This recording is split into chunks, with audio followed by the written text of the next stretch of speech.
ಇಲ್ಲಿ ಬೃಂದ ಅರ್ಜುನ್ ಮತ್ತೆ ಭಾರ್ಗವಿ ನಡುವೆ ತಂದಿಡ್ಬೇಕು ಅಂತ ಯೋಚನೆ ಮಾಡಿದೆ. ಭಾರ್ಗವಿಯನ್ನ ಅರ್ಜುನೇ ಮನೆ ಬಿಟ್ಟು ಓಡಿಸ್ಬೇಕು, ಮನೆಯಿಂದ ಹೊರದಬೇಕು ಅಂತ ಪ್ಲಾನ್ ಮಾಡಿಕೊಂಡು ಇಲ್ಲಿ ಚರಣ್ ಮತ್ತೆ ಭಾರ್ಗವಿ ನಡುವೆ ಇರ್ತಕ್ಕಂಥ ಸಂಬಂಧವನ್ನ ರಿವೀಲ್ ಮಾಡೋದಕ್ಕೆ ಮುಂದಾಗ್ತಾರೆ.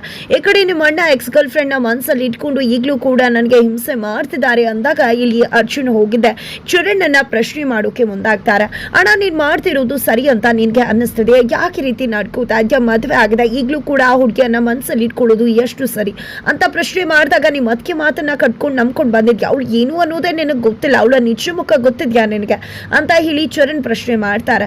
ಜೊತೆಗೆ ನೀನು ನನಗೆ ಬುದ್ಧಿ ಹೇಳೋಕೆ ಬಂದಿದ್ಯಲ್ಲ, ಇತ್ತೀಚೆಗೆ ತಾನೇ ಮದುವೆ ಆಗಿರೋ ಭಾರ್ಗವಿಯನ್ನ ನೀನೆಷ್ಟು ಹಿಂಸೆ ಮಾಡ್ತಿದ್ಯಾ, ಆಕೆಯನ್ನ ಮಾನಸಿಕವಾಗಿ ನೋಯಿಸ್ತಿದ್ಯಾ, ಅವಳ ಮೇಲೆ ಕೋಪ ಮಾಡ್ಕೋತಿದ್ಯಾ, ಈ ಮನೇಲಿ ಏನೇ ಆದ್ರೂ ಅದಕ್ಕೆಲ್ಲ ಕಾರಣ ಅವಳೇ ಅಂತ ಹೇಳಿ ಅವಳ ವಿರುದ್ಧ ಸಿಡಿದೆ ಹೇಳ್ತಿದ್ಯಾ, ನೀನ್ ಮಾಡ್ತಿರೋದು ಸರಿ ಇದೆಯಾ ನಿನಗೆ ಅಂತ ಚರಣ್ ಪ್ರಶ್ನೆ ಮಾಡಿದಾಗ ಅಣ್ಣ ನನ್ನ ಕೋಪ ಮಾಡ್ಕೊಳ್ಳೋದ್ರಕ್ಕಿಂತ ನಿಂತು ತುಂಬಾನೇ ವಿಭಿನ್ನವಾಗಿದೆ, ನಂದನ್ನು ನಿಂತು ಜೊತೆ ಮಾಡಿ ಮಾತನಾಡಬೇಡ ಅಂತ ಹೇಳಿ ಅರ್ಜುನ್ ಪ್ರಶ್ನೆ ಮಾಡ್ತಾರೆ. ಆ ಹುಡುಗಿ ಯಾರು ಅಂತ ಕೇಳ್ತಿದ್ದಾರೆ.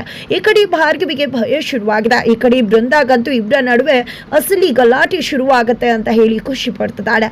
ಆದ್ರೆ ಒಂದೇ ಕ್ಷಣಕ್ಕೆ ಖುಷಿಯನ್ನ ಚಿತ್ರ ಮಾಡ್ಬಿಡ್ತಾರೆ ಚರಣ್. ಯಾಕಂದ್ರೆ ಇಲ್ಲಿ ಅರ್ಜುನ್ ಮುಂದೆ ಬೃಂದ ಯಾರು ಅಂತ ಗೊತ್ತಿದ್ಯಾ, ಬೃಂದ ನೀನ್ ಅದಕ್ಕೆ, ಆದ್ರೆ ಭಾರ್ಗವಿಗೆ ಸ್ವಂತ ಅಕ್ಕ ಅಂತ ಹೇಳಿ ಸತ್ಯವನ್ನ ರಿವೀಲ್ ಮಾಡ್ತಾರೆ.